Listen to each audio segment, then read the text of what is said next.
Many years ago, there was a king by the name of Janaka, who was wise and generous. But as he was listening to a philosophical treatise read by a state pundit, he could not believe a certain important scriptural text. Eventually, he realized his Brahman by becoming humble and surrendering to his guru. This is his story.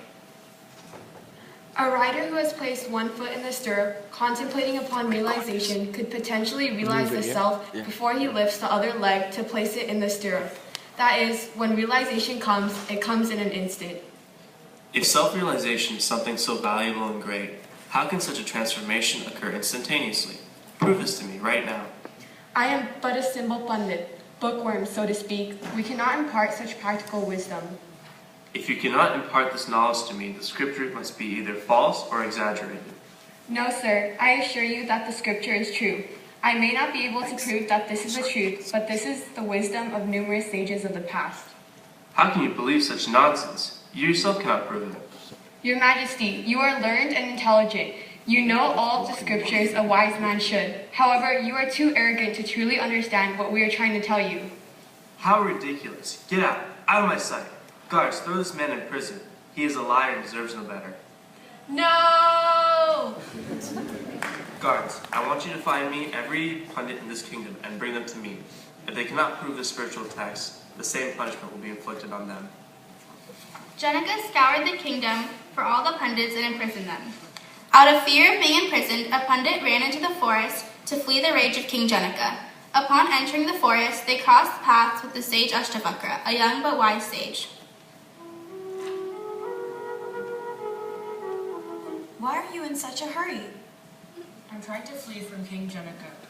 He does not believe that self-realization can be an instantaneous change for those who seek it in earnest. And because we wise men are unable to prove this point that we so often preach, we are being thrown into prison.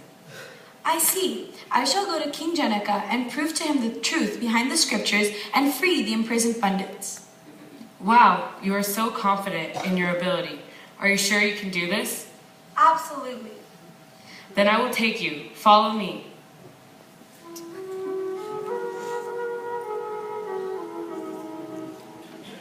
King Janaka, let me prove to you the scriptures you are in doubt about. In return, I want you to release these pundits you have imprisoned. This order could only come from one who has the capacity to set my doubts at rest. I will release the pundits. Shall I summon the horse? Do not be too hasty, Janaka. Let us go to a solitary spot. Janaka and Ashtavakra walked out of the city to an isolated spot by the edge of the forest. Ashtavakra, I have complied with all of your requests. Now prove to me the spiritual text. The position in which we stand, does this indicate a proper master-disciple relationship? Forgive me, O great sage. Janaka, before being taught Brahmanyana, a true disciple must surrender himself and all his possessions to his guru. So be it. So be it. Having finally surrendered himself to his guru, Janaka felt a sudden change as he let go of his superior attitude and understood the knowledge he had studied for so long. Om Shri Gurubhyo Namaha.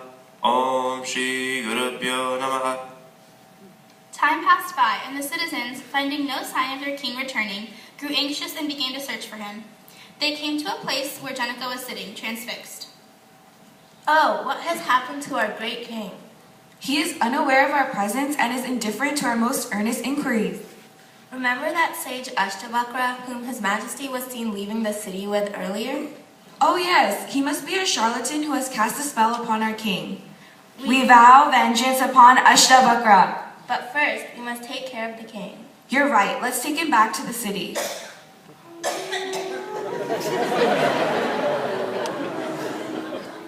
The concerned citizens brought their beloved king back to the city in a palanquin.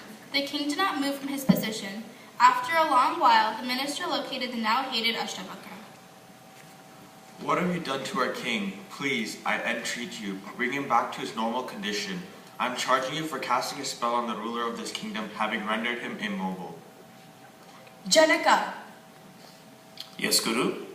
I am being viciously accused by the people for having brought you to some sad plight.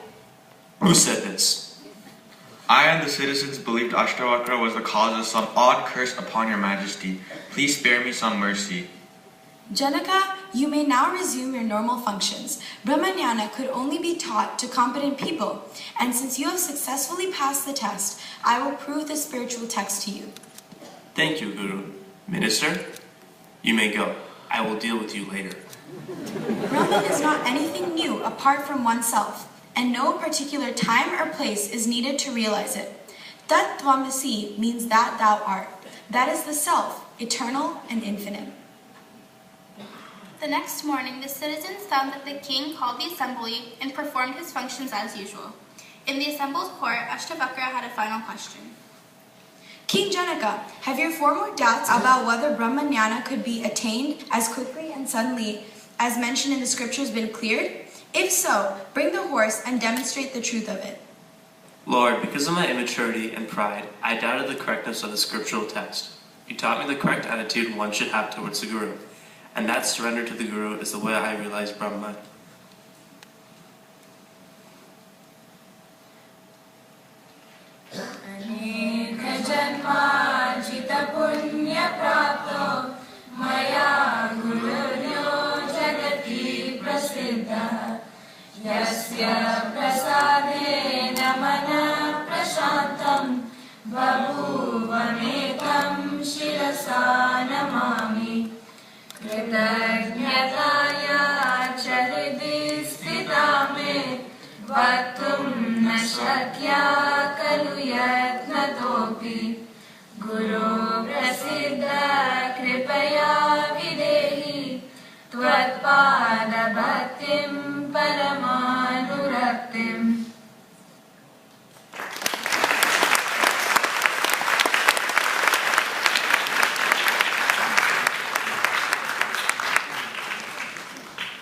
Thank you, grade 11.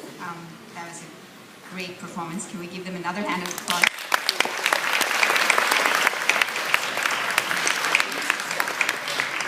I just want to mention